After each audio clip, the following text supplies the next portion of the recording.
এই পৃথিবীতে যতদিন থাকবেন যতজনের উপকার করবেন, উপকার করার আগে মনে মনে চিন্তা করবেন সে আমাকে একদিন লাথি মারবে এই সুযোগ পেলে। আপনি যারই উপকার করবেন এটা মাথায় বসায় ফেলেন, সে সুযোগ পেলে পিছনে পিঠে দ্বিধাবোধ করবে। যাকে আপনি গর্ত থেকে টেনে তুলবেন হাত দিয়ে, সে একদিন আপনাকে ল্যাং মেরে গর্তে ফেলার চেষ্টা করবেই করবে। কারণ এটা পৃথিবী, এটা দুনিয়া, এটা জান্নাত নয়। দুনিয়াতে চিরস্থায়ী সুখ বলতে কোনো শব্দ নাই, দুনিয়াতে চিরস্থায়ী শান্তি বলে কোনো শব্দ নাই। সেজন্য মুমিনরা বড় বুদ্ধিমান। মুমিনরা বলে কান্না করি আর হাসি, দুনিয়ার টাইম তো চলে যাচ্ছেই যাবে। আমি দৌড়াই আর এক জায়গায় বসে থাকি, সকাল তো রাত হবে। এটার তো শেষ আছে, ওটার তো শেষ নাই।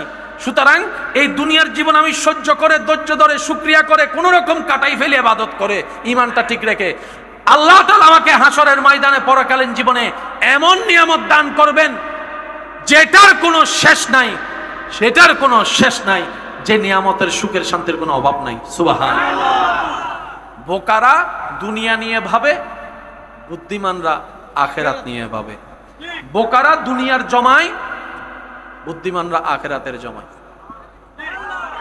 এবার সিদ্ধান্ত আমাদের, বোকা হয়ে পরিচিত হব নাকি বুদ্ধিমানের পরিচয় দিব? যার যার জায়গা থেকে শেষে নিজের ভালো নিজেকে বুঝতে হবে, নিজেকে চিনতে হবে। বলছিলাম যে কথা, উপকার করতে হবে শুধুমাত্র কার খুশির জন্য। দুনিয়ার কারো থেকে থ্যাংক ইউ পাওয়ার দরকার।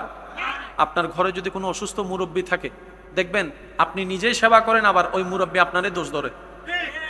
আপনি ওনার প্রস্রাব পায়খানা পরিষ্কার করেন, কিন্তু উনি বকা দিল আপনারা দেয়, ঝাঁটি মারলো আপনারে মারে। তখন অনেক সময় অনেকে বলে, হ্যাঁ করি লাভ কি? করে লাভ আছে, এখানে বুঝবেন না, চোখটা বন্ধ করলে বুঝবেন। সুবহানাল্লাহ। আর একটু জোরে বলেন সুবহানাল্লাহ। আর একটা কথা মনে রাখবেন, মানুষ যত বৃদ্ধ হয় তত ছোট বাচ্চা হয়। বৃদ্ধ মানুষের অভ্যাসগুলো দেখবেন ছোট বাচ্চাদের মতো জিদ করে বেশি। ছোট বাচ্চারা যেরকম একটু থেকে 19-20 হলে হ্যাঁ করে কান্না করে, মুরব্বীরা তার কান্না করতে পারে না, এটা রাগ দিয়ে দেখায়, জিদ দিয়ে দেখায়। তো সেজন্য যাদের ঘরে মুরব্বী আছে, মনে রাখবেন আল্লাহর পক্ষ থেকে আপনাদের ঘরের জন্য আলাদা একটা রহমত বরাদ্দ হয়ে আছে। সেজন্য যাদের ঘরে মুরব্বী আছে সম্মান করবেন, ধৈর্য ধরবেন। ওনারা তো ছোট বাচ্চার মতো জিদ করবে, বাঁচবে আর কয়দিন, হাঁটতেও পারে না, চলতেও পারে না, যে কোনো একটা মুহূর্তে চলে যাবে। সেবা করার চেষ্টা করবেন। আল্লাহ তাআলা আমাদের সবাইকে নবীর ওয়াফাদার উম্মত হয়ে কবরে যাওয়ার তৌফিক দান করুন। শত ব্যস্ততার ভিতরে রিজিক দাতার দরবারে শুকরিয়া আদায় করার জন্য 5 ওয়াক্তে 5 বার নামাজের মাধ্যমে সিজদা দেওয়ার আল্লাহ তৌফিক দান করুন। নবীজি রাস্তা দিয়ে হেঁটে গেলে পাথররা সালাম দিতেন। এটা আপনার আমার কাছে অবাককর মনে হলেও আশেকদের কাছে, ইমানদারের কাছে এটা অবাককর বিষয় নয়। যেই নবীকে সালাম দিতে এসেছে জিবরাইলের মতো ফেরেশতা, যেই নবীর দরবারে আজরাইলের মতো ফেরেশতা সালাম দেওয়া ছাড়া, অনুমতি নেওয়া ছাড়া ঢুকতে পারে নাই, এটাই হচ্ছে দরবারে মুস্তাফা সাল্লাল্লাহু আলাইহি ওয়াসাল্লাম। কত আদবের দরবার। আপনার আমার দাম বেড়েছে শুধুমাত্র নবীর উম্মত হওয়ার কারণে। নাইলে আপনিও মানতে বাধ্য, আপনার আমার 2 পয়সার দাম 8 আনা দিয়েও কেনা আর কিন্তু নু মাথায় না কোন। আচ্ছা শুনেন একটু, কারো পিছনে যদি পুলিশ গার্ড থাকে তার দাম কি কমে না বাড়ে? আর যদি কারো পিছনে আর্মি গার্ড দেয়, আর কারো পিছনে যদি বড় বড় দেশের বড় বড় অফিসের গার্ড দেয়, আপনি এমন দামি, আপনি এমন সম্মানী, আল্লাহ আপনার গার্ড দেওয়ার জন্য 2টা নিষ্পাপ ফেরেশতা দিয়ে দিয়েছেন। নিষ্পাপ ফেরেশতা, নূরের ফেরেশতা আপনাকে গার্ড দিচ্ছে। সুবহানাল্লাহ বলুন। ডাইরেক্ট কাঁধে কাঁধে গার্ড দিচ্ছে আপনাকে। আপনার ডিউটি করছে ফেরেশতা। দাম কি কমলো না বাড়লো? আরো জোরে বলেন, দাম কি কমলো না বাড়লো? আমরা নিজেদের দাম নিজেরা ধরে রাখতে জানি, নিজেদের মর্যাদা নিজেরা ধরে রাখতে জানি। আল্লাহ তাআলা নবীকে বলছেন, ওয়ালা সাউফা ইউতিকা রাব্বুকা ফাতারদা। আল্লাহ তাআলা নবীর ব্যাপারে বলছেন, ইন্না আ'তাইনাকাল কাউসার। আল্লাহ তাআলা আপনার আমার নবীর ব্যাপারে বলছেন, ইন্না আরসালনাকা শাহিদাও ওয়া মুবাশশিরাও ওয়া নাযীরা ওয়া দাঈয়ান ইলাল্লাহি বিইজনিহি ওয়া সিরাজাম মুনীরা। আল্লাহ তাআলা আপনার আমার নবীর ব্যাপারে বলছেন, ওয়ালাল আখিরাতু খায়রুল লাকা মিনাল উলা। সেই নবীর পথ মত চলতে জানলে লাভ আমাদের নিজেদের হবে। আপনি একটু খেয়াল করে দেখেন, দিন দিন কি সংসার জুটতেছে নাকি বেশি ভাঙতেছে? আপনার একটা আওয়াজ দিয়ে বলুন, জুটতেছে না ভাঙতেছে? তো সংসার যদি ভেঙে যায় পরিবারও কি হয়ে যাবে? পরিবার যদি ভেঙে যায় সমাজও কি হয়ে যাবে? সমাজ যদি ভেঙে যায় দেশ কি হয়ে যাবে? লাভ কি হচ্ছে? কোনো লাভ তো হচ্ছে না। ইসলামের নিয়ম মানতে জানলে বাহিরেও লাভ, ভিতরেও লাভ। তিন কবুল বলে তো বিয়ে হয়ে গেল, স্বামী জানে না স্বামী কাকে বলে, স্ত্রী জানে না স্ত্রী কাকে বলে। কথা বলেন। স্বামী জানে না আমার কর্তব্য কি, স্ত্রী জানে না স্ত্রীর কর্তব্য কি। বেশিরভাগ স্বামীর মাথায় আছে আমার কাজ কামানো খাওয়ানো। বেশিরভাগ স্ত্রীদের মাথায় বসে আছে আমার কাজ ঘর পরিষ্কার করা, রান্না করে খাওয়ানো। অথচ আমার ভাই বোন কখনো জানার চেষ্টা করেনি পৃথিবীর সবচাইতে পুরাতন প্রথম সম্পর্কের নাম হচ্ছে স্বামী স্ত্রী। বাকি সব সম্পর্ক আল্লাহ সৃষ্টি করেছেন পরে, প্রথম সম্পর্ক সৃষ্টি করেছেন স্বামী স্ত্রী। আদম এবং হাওয়া সম্পর্ক ছিল স্বামী স্ত্রী। এই স্বামী স্ত্রী সম্পর্ক এমন দামি সম্পর্ক যেটা শুরু হয়েছে জান্নাতে, আবার সেটা অনন্তকালও থাকবে জান্নাতে। সুবহানাল্লাহ। নবী বলছেন, আল্লাহ বলছেন কোরআনুল কারীমে, স্বামীর জন্য স্ত্রী পোশাক, স্ত্রীর জন্য স্বামী পোশাক। পোশাক মানে কি? স্বামীদেরকে বলে স্ত্রীদের দোষকে তুমি গোপন রাখো, স্ত্রীকে বলে তুমি স্বামীর দোষ গোপন রাখো। কারো দোষ সমাজে প্রচার করিও না, কাউকে বলিও না। একে অপরের ইজ্জত করো, মায়া করো, মহব্বত করো, সংসারে সংসার হয়ে যাবে, সওয়াবে সওয়াব হয়ে যাবে। আপনার আমার ঘরে যে মা বোনেরা রান্না করে, এই রান্না করার কারণে সওয়াব পায়। সুবহানাল্লাহ। দুনিয়াবি কাজও হচ্ছে, আখেরাতের সওয়াবও হচ্ছে। লাভ হচ্ছে না লস? বলেন না সবাই, লাভ হচ্ছে না লস? আমাদের সবাইকে একটু ইসলাম বুঝে চলার দরকার। আপনারা বলেন আছে নাকি নাই? ইসলাম থেকে কি দূরে থাকবো না কাছে থাকবো? 5 ওয়াক্ত নামাজ ইসলামে আছে, পড়লে লাভ না লস? ইসলামের মধ্যে সুদ খাইতে কি করেছে? নিষেধ করেছেন। বলেন ইসলামে সুদ খাইতে কি করেছে?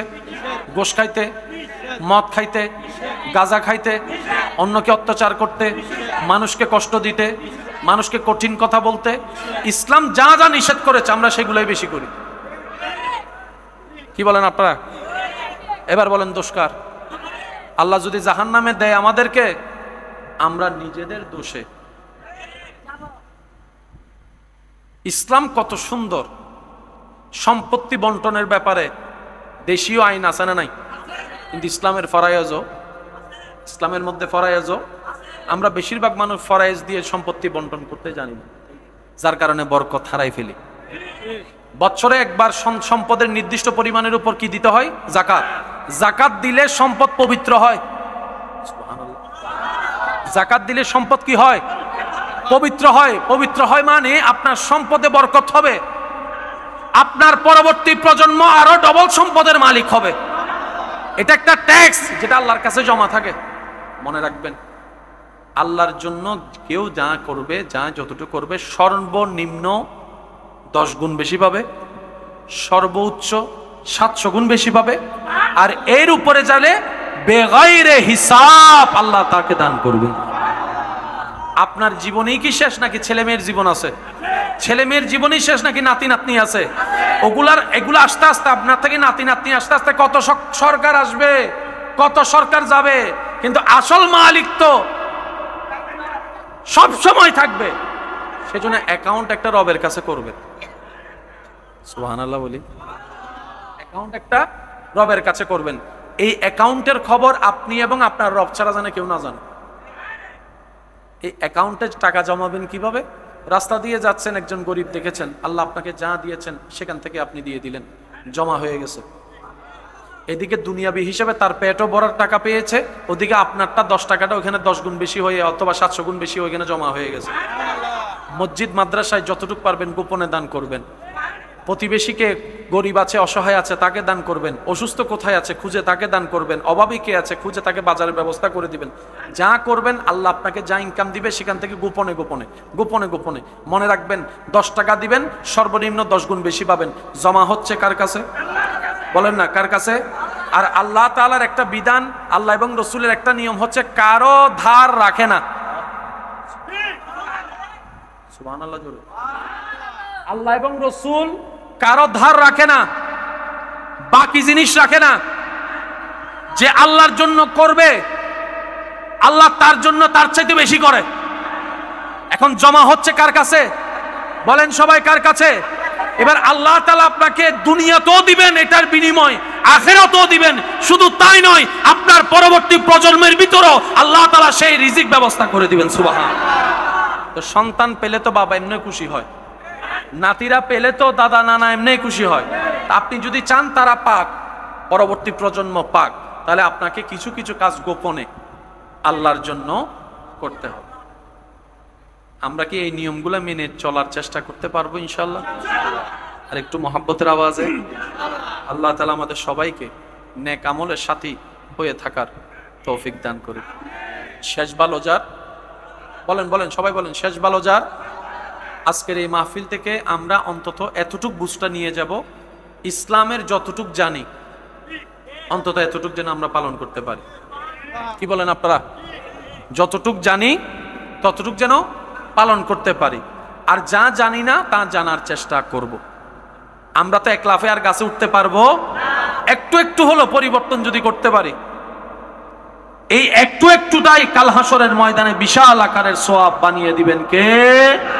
আর একটু জোরে বলেন কে? আর আল্লাহ চাই প্রত্যেকটা বান্দা জান্নাতে যাক। রব্বুল আলামিন কোরআনের মধ্যে বলেন, ফাবি আইয়ি আলাই রাব্বিকুমা তুকাজ্জিবান। রব্বুল আলামিন ডাক দিয়ে বলে, মা গাররাকা বিরাব্বিকাল কারীম। রব বলে, বান্দা সারাদিনে সবার কথা মনে করার টাইম পাস, শুধু আমারে ভুলে যাস তুই। আমার জমিনে থাকস, আমার দেওয়া রিজিক খাস, আমার দেওয়া নিঃশ্বাস নিয়ে চলস তুই। আমার পক্ষ থেকে মুয়াজ্জিন আমার নাম ধরে ডাকে, তুই একটু আমার দরবারে হাজিরা দেওয়ার টাইম পাস না। যিনি সময় দিয়েছেন সে রবের দরবারে সময় দিতে অনেক সময় মসজিদে গেলে দেখবেন অনেকেই 5-10 মিনিট একটু ইমাম সাহেব দেরি করলে কোনো কারণে অনেকেই ঘড়ি দেখে, অনেকেই দেওয়াল ঘড়ি দেখে, অনেকে আবার কাশি দিয়ে সিগন্যাল দেয়, হুজুর টাইম হয়ে গেছে। কি ব্যর্থতা আপনার আমার জন্য! রবকে খুশি করতে নিজের উপকারে গিয়েছি, সেখানেও টাইম দেখে হিসাব করছি। মনে রাখবেন, আপনি আমি যেরকম সময় দেখে হিসাব করে করে রবকে সময় দেওয়ার চেষ্টা করি, রব যদি এরকম সময়ের হিসাব নেওয়া শুরু করে, সব শেষ হয়ে যাবে, আপনি আমি পার পাওয়ার কোনো সুযোগ। দুনিয়ার কষ্ট অনেক বিশাল মনে হয়, কিন্তু যখন মরণের কষ্ট অনুভব হওয়া শুরু হবে, তখন সারা দুনিয়ার সবার কষ্ট আপনার কাছে কিঞ্চিত পরিমাণও কষ্ট মনে হবে না। মৃত্যু এত ভয়ানক, মৃত্যু সমস্ত কষ্টের লেভেলের বাহিরের কষ্ট। সেখানে যদি রবের রহমত না থাকে, ওই কষ্ট থেকে বাঁচার কোনো সুযোগ, বলেন না, বাঁচার কোনো সুযোগ। যিনি সময় দিয়েছেন, মন ভরে ওনার জন্য সময় দেন, উনি আপনার সময়ও বরকত দিবে, রিজিকে তো বরকত দিবে, হাসরের ময়দানে আপনার রাস্তাও সহজ করে দিবেন। সুবহানাল্লাহ। 5 ওয়াক্ত নামাজের দরকার, বড়দেরকে সম্মান, ছোটদেরকে স্নেহ করার দরকার। আর একটু জোরে বলেন না, আছে না নাই? আজকে থেকে আপনি আমি গুনাহ থেকে বাঁচার চেষ্টা করব, সবাই বলি ইনশাআল্লাহ। যে হক পায় তাকে হক দিয়ে দেওয়ার চেষ্টা করব।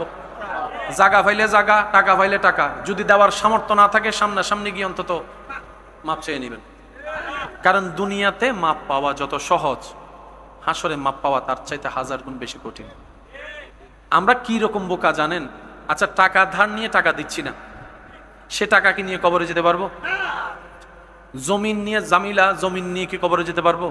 তো কোনো কিছু নিয়ে তো কবরে যেতে পারছি না, তো খামাকা নিজের পায়ে নিজে কোরাল মেরে লাভ কি?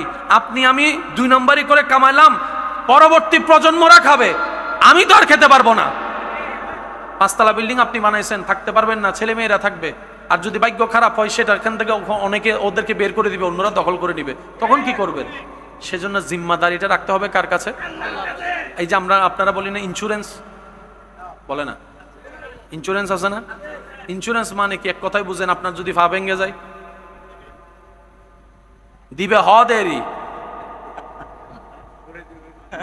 আর বদ্দা হর এনে দিব হ দেরি, ঘুরাইতে ঘুরাইতে জোর হন না, ঘুরাইতে ঘুরাইতে এনে আয়ের এন ভাবে হবু এখন দি ফেলার, ঠিক আছে না? কিন্তু যাতে দিবে টাইম ইয়াতে নাই, আর বদ্ধকলের হত অনুযায়ী এবেলে খেয়াল করেন। ইন্স্যুরেন্সের দরকার আছে না নাই? ইন্স্যুরেন্স করলে আল্লাহর কাছে করেন। এখানে ইন্স্যুরেন্স করলে দিতে হয়, ওখানে ইন্স্যুরেন্স করার জন্য, এখানে ইন্স্যুরেন্স করার জন্য ফর্ম পূরণ করতে হয়, ওখানে ইন্স্যুরেন্স করার জন্য নিয়ত করতে হয়, নিয়ত করলে হয়ে যাবে। আপনি শুধু আপনার ইনকামকে কয়েক ভাগে ভাগ করবেন। হালাল ইনকামকে মা বাবার জন্য রাখবেন, স্ত্রী সন্তানের জন্য রাখবেন, প্রতিবেশীদের জন্য রাখবেন, আল্লাহর রাস্তার জন্য কিছু রাখবেন। বুঝাতে পারছি কথা? আপনি যা ওখানে ইনভেস্ট করবেন, সন্তানের জন্য, স্ত্রীর জন্য, পরিবারের জন্য, মা বাবার জন্য, আত্মীয় স্বজনের জন্য, আল্লাহর রাস্তায় দিন যেগুলো ইসলামিক কাজ আছে এগুলোর জন্য, সব কিছু জমা হবে ওখানে। এবার আপনি দিচ্ছেন আপনার স্ত্রীকে, এটা আপনার স্ত্রী, কিন্তু জমা হচ্ছে ওখানে। এবার বলেন লাভ কি একটু নাকি ডবল লাভ? এদিকেও লাভ, ওদিকেও লাভ। রব বলে নাই আমাকে দে, রব বলে যে ক্ষুধার্ত কে আছে খুঁজে দেখ, আমার ক্ষুধার্ত বান্দাকে খাবার দে। কে তৃষ্ণার্ত আছে, বুকে তৃষ্ণা, খুঁজে দেখ বান্দা, আমার তৃষ্ণার্ত বান্দাকে একটু পানির ব্যবস্থা করে দে। একটু দেখ না তোর চোখটা খুলে, কে আছে তোর প্রতিবেশীর ভিতরে যার ঘরে কোনো বাজার নাই, একটু বাজারের ব্যবস্থা করে দে। একটু খোঁজ নে না কার চোখ থেকে পানি পড়ছে, সান্ত্বনা দেওয়ার কেউ নাই, একটু পাশে দাঁড়া, সান্ত্বনার ব্যবস্থা করে দে। বান্দারে একটু খুঁজে দেখ কে আছে অসুস্থ, একটু সেবার ব্যবস্থা কর, আমি আল্লাহ খুশি হয়ে যাব। মনে রাখ বান্দা, রব বলে মনে রাখিস বান্দা, তুই আমার বান্দার জন্য, সৃষ্টির জন্য যা করবি সব আমি রবের জন্য করা হয়ে যাবে। সুবহান। আর আমি কারো কিছু বাকি রাখি, তো তুই যেহেতু আমার জন্য করেছিস, আমি সেটা 10 গুণ বেশি করে আমি আল্লাহ তোকে দান করে দিব। সুবহান। সে আল্লাহর জন্য করলে কখনো লস। তবে একটা কথা মনে রাখবেন, এটা একটু শুনতে মানতে কষ্ট হলেও মেনে নেওয়া দরকার। আল্লাহ তাআলা মানব জাতিকে যত ধরনের নিয়ামত দিয়েছেন, তার মধ্যে অন্যতম একটা নিয়ামতের নাম হচ্ছে সময়। কি? হায়াত বলি, সময় বলি, টাইম বলি, যার যেটাই বলি শান্তি পাই। এই সময়কে যে কাজে লাগাতে পারে তার দুনিয়াতে কল্যাণ হয়, আখিরাতে কল্যাণ হয়। সুবহানাল্লাহ। ব্যস্ততা কার নাই? সবার আছে। কথা বলেন, সবারই আপন আপন জায়গায় কোনো না কোনো ব্যস্ততা। তবে আমি অনুরোধ করব, এই দুনিয়াতে থেকে একবার চলে গেলে কি আর আসা যাবে? এই দুনিয়ার যে মা বাবা পেয়েছি সেই মা বাবা কি আর পাওয়া যাবে? স্ত্রী স্বামী কি আর পাওয়া যাবে? সন্তানদেরকে নিয়ে কি খেলা আর যাবে? এই দুনিয়ার আনন্দ নিয়ামত উপভোগ করার আর কোনো সুযোগ হবে না। সেজন্য অনুরোধ রাখবো সবার কাছে, হাজারো ব্যস্ততার ভিতরে কিছু সময় নিজের জন্য, পরিবারের জন্য বের করার চেষ্টা করবেন। কিছু সময় নিজেকে চিনার জন্য সময় দেওয়ার চেষ্টা করবেন। একাকিত্ব থাকার চেষ্টা করবেন। একাকীভাবে নিজেকে প্রশ্ন করার চেষ্টা করবেন, আমার কোন কোন দিকে কমতি আছে যেগুলো শুধরাইলে আমি আল্লাহর প্রিয় বান্দা হতে পারবো। সুবহানাল্লাহ। একটু সময় দিবেন নিজের রাগ কন্ট্রোল করার জন্য, একটু সময় দিবেন নিজের অভিযোগকে মিঠানোর জন্য, একটু সময় দিবেন নিজেকে আফসোস থেকে বের করে আনার জন্য, একটু সময় দিবেন রবের দরবারে শুকরিয়া করে রবকে খুশি করার জন্য। সুবহানাল্লাহ। দরকার আছে না নাই? কারণ সময় দাতাকে যদি আপনি খুশি করতে পারেন, সময়ে বরকত এনে দিবেন কে?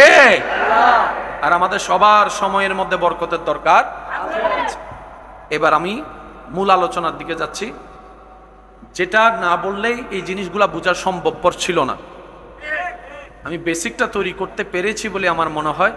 আল্লাহ পাক আমাদের সবাইকে মনে রাখার তৌফিক দান করুন। আমিন। ইমানদার ভাইয়েরা, ধর্মের নাম কি বলেছিলাম? ইসলাম। আপনি আমি থাকলেও ইসলাম থাকবে, আপনি আমি না থাকলেও ইসলাম থাকবে। ইসলাম কখনো মানুষের ধার। মনে রাখবেন, এই ইসলাম কোনো নতুন ধর্ম নয়। এই ইসলাম শুরু হয়েছে আদম নবী থেকে, পরিপূর্ণ হয়েছে আমাদের নবীর বেলায় এসে। সুবহানাল্লাহর জোরে। পৃথিবীর সর্বপ্রথম ধর্মের নাম ইসলাম। কারণ পৃথিবীতে আদম নবীর আগে আর কেউ ছিল? ওই আদম নবীর যেটা সেটাই তো প্রথম।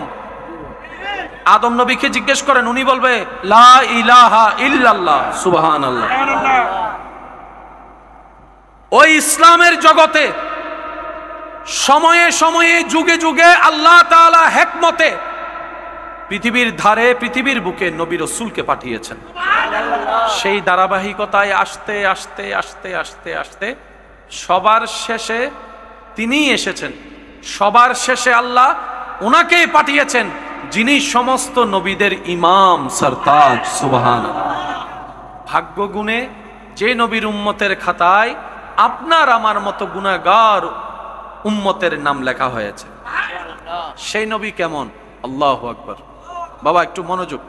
সেই নবী যার কদম জমিনে হাত বাড়িয়ে দিলে হাত চলে যেত জান্নাতের বাগানে, যার শান সম্পর্কে কোরআন কথা বলে। পৃথিবীতে কোরআনের চাইতে দামি কোনো কিতাব? সেই কোরআন যার শান ও মান নিয়ে কথা বলে, উনি হচ্ছেন আপনার আমার নবী রাহমাতুল লিল আলামিন।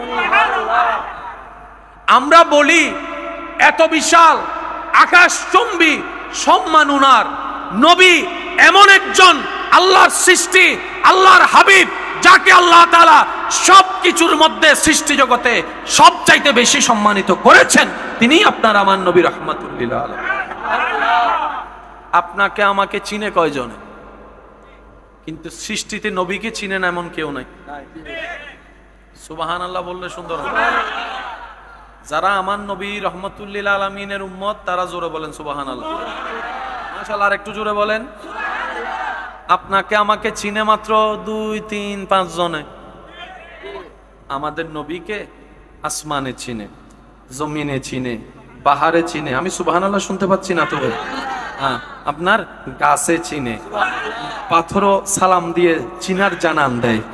আপনার আমার নবীকে প্রথম আসমানের ফেরেশতা চিনে, দ্বিতীয় আসমানের ফেরেশতা চিনে, চতুর্থ, পঞ্চম, ষষ্ঠ, সপ্তম সমস্ত আসমানের ফেরেশতা চিনে। চিনে তো চিনে, আপনার আমার নবীকে জান্নাতের প্রত্যেকটা রুমে চিনে, জান্নাতের প্রত্যেকটা হুরে চিনে। আপনার আমার নবীকে সমস্ত ফেরেশতাদের সর্দার জিব্রাইলে চিনে। সুবহানাল্লাহ। আপনার আমার নবীকে মিকাইল ফেরেশতা চিনে, ইসরাফিল ফেরেশতা চিনে, আজরাইল ফেরেশতা চিনে। আপনার আমার নবীকে রিদওয়ান ফেরেশতা চিনে, মালেক ফেরেশতা চিনে, আরশ বেহানকারী ফেরেশতারা চিনে। শুধু চিনে তা নয়, শুধু চিনে তা নয়, কি সৌভাগ্য আপনার আমার, কপালটা কত ভাগ্য ভালো আপনার আমার। এমন একজন নবীর উম্মতের খাতায় আল্লাহ তাআলা আপনার আমার নামকে লিপিবদ্ধ করেছেন, যেই নবীকে সৃষ্টি জগৎ শুধু চিনে না, ফেরেশতারা শুধু চিনে না, ইন্নাল্লাহা ওয়া মালাইকাতাহু ইউসাল্লুনা আলান নবী, সমস্ত ফেরেশতারাও সেই নবীর উপর দরুদ পড়ে। সুবহানাল্লাহ। শুধু চিনে না, দরুদ পড়ে, দরুদ। আপনাকে আমাকে চিনে কয়জনে? নিজের বউ তো বালা করি নু চিনে মাথা কা, নিজের বউ তো বালা করি, বন্ধুও বালা করি চিনে না? চিনেতে 10 ভাগের 2 ভাগ মাথাও না। 8 ভাগ তো বন্ধুর হাসও গোপন, বউর হাসও গোপন, জামাইয়ের হাসও গোপন, মা বাবার হাসও গোপন, চিনা হয় জনে। আর আজকাল তো চিনি বেললে হত ধরলে বেজ্জুত বানা হাম চলের। শুধু একখানা মানুষের আছে পরিচিত হয়ে বেললাই। আল্লাহ আর আরে মাপ গরক, মা এখানে জোরানো হইবেন না। আমাদের নবীকে সৃষ্টি জগতের সবাই চিনে। শুধু চিনে না, সবাই মানে। শুধু মানে না, সবাই মহাব্বত করে। শুধু মহাব্বত করে না ভাই, নবীর উপর দরুদ পড়ে, সালাম পড়ে। সুবহানাল্লাহ। এই নবীটা কাদের নবী? আওয়াজটা একটু বড় লাগবে। কাদের নবী? এই নবীটা কাদের নবী? এই নবীটা কাদের নবী? আল্লাহর হাবিব যিনি, ওই নবী কাদের নবী? নবী জগতের ইমাম যিনি, তিনি কাদের নবী? মুক্তাদিরা অন্য নবী, ইমাম হয়েছেন আমাদের নবী। আল্লাহু আকবার। কি সৌভাগ্য আমাদের, কি সৌভাগ্য। সমস্ত সৃষ্টি নবীকে চিনে। সুবহানাল্লাহ।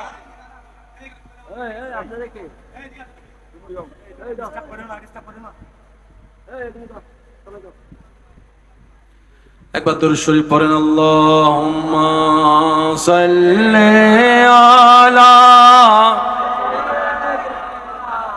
মাওলানা মুহাম্মদ ওয়া আলা আলি সাইয়্যিদিনা মাওলানা।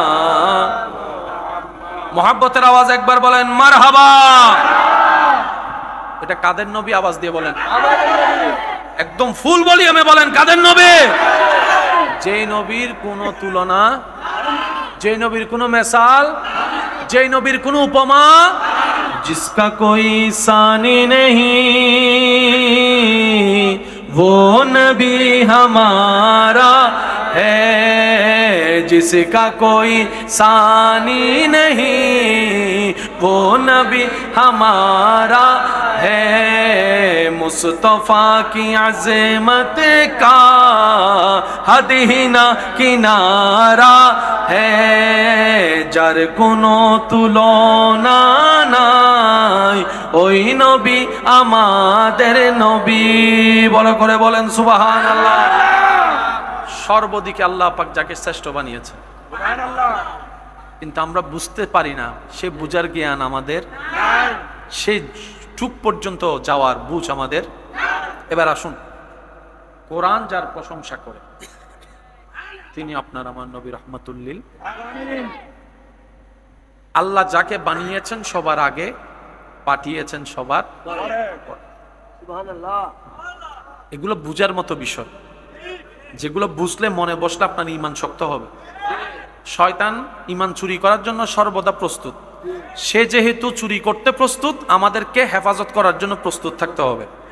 কারণ মুসলমানের কাছে ঈমানের চাইতে দামি কোনো সম্পদ। আল্লাহু আকবার। নবী রাহমাতুল লিল আলামিন সর্বগুণে সৃষ্টিতে আল্লাহ পাক ওনাকে গুণান্বিত করেছেন। সৌন্দর্যের ভিতরে আমাদের নবীর সাথে তুলনা দেওয়ার মতো কেউ, জ্ঞানে আপনার আমার নবীর সাথে তুলনা দেওয়ার মতো কেউ, আওয়াজে আপনার আমার নবীর সাথে তুলনা দেওয়ার মতো কেউ, সর্বদিকে এক কথাই শেষ, সর্বদিকে। একদিন আমার আপনার নবী এক জায়গায় আরাম করছেন, একজন সাহাবা পাশে দাঁড়িয়েছিলেন, হাদিসের মফহুম। নবীজি চোখ বন্ধ করে আরাম করছেন, ওই সাহাবা পাহারা দিচ্ছেন, দুনিয়াবি পাহারা। হঠাৎ করে উনি দেখলেন দূর থেকে একটা গাছ মাটির সাথে সম্পর্ক ছেদ করে নিজে নিজে হেঁটে হেঁটে হেঁটে হেঁটে হেঁটে হেঁটে নবীর সামনে এসে দাঁড়ালেন।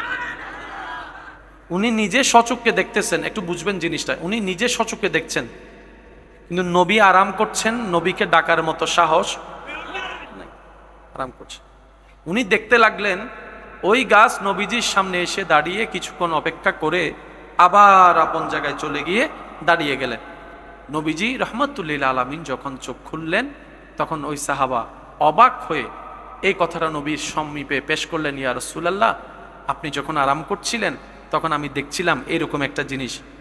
তখন নবী ওনার কথা শুনে, যেখানে আপনি আমি হলে অবাক হওয়ার কথা, নবী রাহমাতুল লিল আলামিন মুস্কি একটা হেসে দিয়েছেন। সুবহানাল্লাহ। নবীজি মুস্কি হেসে বলেন, আমি যখন এখানে আরাম করছি দেখছে, তখন ওই গাছটা আল্লাহর কাছে অনুমতি চেয়েছে, আল্লাহ গো, তোমার হাবিব নবী, তোমার পেয়ারা নবী, রহমতুল লিল আলামিন নবী, জান্নাতের মালিক নবী, সমস্ত নবীদের ইমাম নবী, আল্লাহ মেরাজের দুলা নবী, আল্লাহ তোমার হাবিব নবী এখানে আমার কাছে এসেছে। এত কাছে আসার পর আমি যদি একটু নবীকে সালাম দিতে না পারি, আল্লাহ আমার মনটা তো ভরছে না। আল্লাহ তুমি তো কাদের কদির, কোন বললেই ফায়া কোন হয়ে যায়, তুমি চাইলে তো সব কিছু করতে পারো। আল্লাহ আমাকে একটু অনুমতি দাও না, আমাকে একটু শক্তি দাও না, আমাকে একটু সুযোগ দাও না, আমি যেন গাছের নিয়ম থেকে ভঙ্গ করে তোমার কুদরতকে জাহের করতে পেরে আমি যেন নবীকে সামনে গিয়ে একটু সালামটা দিতে পারি, সালামটা দিতে পারি। নবী বলে, ওই গাছ আল্লাহর কাছ থেকে অনুমতি চেয়েছেন, আল্লাহ অনুমতি দিয়েছেন, কুদরতি ব্যবস্থাপনায় সেই গাছ এসে আমাকে আপন ভাষায় সালাম দিয়েছেন। সুবহানাল্লাহ। আর কাছের প্রিয় বান্দা, ওনারা কথা বললে, ওনারা কিছু চাইলে আল্লাহ কখনো ফেরত দেয় না। আর আল্লাহর পক্ষে মরা জিন্দা করা কোনো ব্যাপারই না, এটা ওরাও জানতো। তো নবী কি সত্য নাকি মিথ্যা এটা যাচাই করার জন্য আসলো মৃত প্রাণী নিয়ে। নবীজির সামনে রাখার পরে নবীজি একটু মুস্কি হেসে ওই প্রাণীর দিকে তাকালেন। দিল তো বলে উঠলো যা বলার, সাথে সাথে নিষ্প্রাণ প্রাণীর ভিতর প্রাণ চলে আসলো। তার দাবি ছিল মরাকে জিন্দা করা, মৃতকে জিন্দা করা, এতটুক দাবি ছিল। কিন্তু সেখানে ঘটনা এর চাইতে আরো 2 গুণ এগিয়ে গেল। ওই মৃত প্রাণী জীবিত হওয়ার পরে আল্লাহর হুকুমে ওই প্রাণীর মুখের জবান খুলে গেল। জবান খুলে বলে, আশহাদু আন লা ইলাহা ইল্লাল্লাহ, আমার আপনার নবীর নবী হওয়ার সাক্ষ্য ওই প্রাণীটাই দিয়ে দিল। ঘটনা ঘটাই দিলেন কে? আল্লাহ চাইলে সব পারে। বলেন না ভাই, আল্লাহ চাইলে সব পারে। অন্য নবীদেরকে আল্লাহ কিছু কিছু মুআজিজা দিয়েছেন, একটু বুঝবেন। মূসা নবীর মুআজিজার কথা আপনি আমি কম বেশি সবাই জানি। লাঠি দিয়ে আঘাত করার পরে আল্লাহর হুকুমে পানি, বলেন না, পাথরের মধ্যে লাঠি দিয়ে বাড়ি দেওয়ার সাথে সাথে পাথর থেকে পানি বের হওয়া শুরু হলো। ওই লাঠিটা মাটির মধ্যে রাখার পরে লাঠিটা সাফ হয়ে গেল। অন্য সব নবী রাসূলকে আল্লাহ কিছু কিছু মুআজিজা দিয়েছেন, কিন্তু আপনার আমার নবীকে আল্লাহ তাআলা মুআজিজা বানিয়ে পাঠিয়েছেন। আমি শুনি না, আরো জোরে বলেন, আরো জোরে বলেন। আপনার আমার নবীর চুল মুবারকের মাথা থেকে পায়ের তালু মুবারক পর্যন্ত আফাত মুস্তাক মুআজিজা আর মুআজিজা। আপনার আমার নবীর চুল মুবারক মুআজিজা, চোখ মুবারক মুআজিজা, ঠোঁট মুবারক মুআজিজা, কথা মুবারক মুআজিজা, হাত মুবারক মুআজিজা, আঙ্গুল মুবারক মুআজিজা, পা মুবারক মুআজিজা, দশা মুবারক মুআজিজা। সুবহানাল্লাহ বলতে থাকি। আপনার আমার নবীর তাকানো মুআজিজা, চলা মুআজিজা, দুনিয়াতে থাকাও মুআজিজা, দুনিয়া থেকে যাওয়া মুআজিজা।